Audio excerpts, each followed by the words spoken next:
మునుగోడు నియోజకవర్గంలో వైన్ షాపులకు టెండర్లు వేసే వారికి కొత్త నియామకాలు అవుతున్నాయి. సాయంత్రం 4 గంటల నుంచి రాత్రి 9 గంటల వరకు మాత్రమే మద్యం విక్రయించాలి. వైన్ షాపులు ఊరు బయట ఉండాలి. సిట్టింగ్ నడపకూడదు.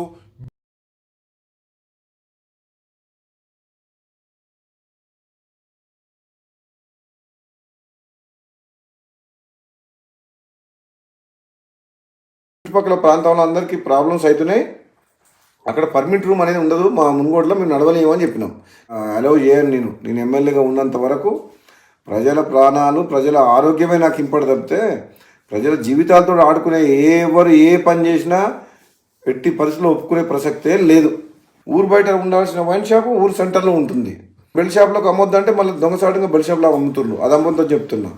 ప్లస్ మళ్ళీ వీళ్ళందరూ వైన్ షాపులు అందరూ కలిసి సిండికేట్ అవుతుండ్రు. సిండికేట్ అవ్వడం వల్ల ఏమవుతుంది, రేటు పెంచి అమ్ముతుండ్రు, డూప్లికేట్ అమ్ముతుండ్రు. వేరే మండలాలు, వేరే నియోజకవర్గాలు, వేరే జిల్లా వాళ్ళు ఇక్కడ పార్టిసిపేట్ చేయొద్దు. ఇప్పుడు వైన్ షాప్ లొకేషన్స్ కూడా తప్పున్నాయి. టౌన్లో, సెంటర్లో, పబ్లిక్ ప్లేసెస్లో పెట్టిండ్రు. అది ఊరు బయట పెట్టాలి వైన్ షాప్. అసలు తప్పకుండా ఈ మున్గోడుతో పాటు తెలంగాణ రాష్ట్రంలో ఈ ఎక్సైజ్ పాలసీని సమీక్షించి ఈ ప్రజల ఆరోగ్యం ఖరాబ్ చేసేది కాదు, ప్రజల ఆరోగ్యం మెరుగుపరిచే విధంగా మనం ఏ విధంగా ప్రభుత్వం పనిచేయాలనో ఆలోచన చేయాలని చెప్పి కూడా ప్రభుత్వం దృష్టికి తీసుకుపోతాను నేను తప్పకుండా.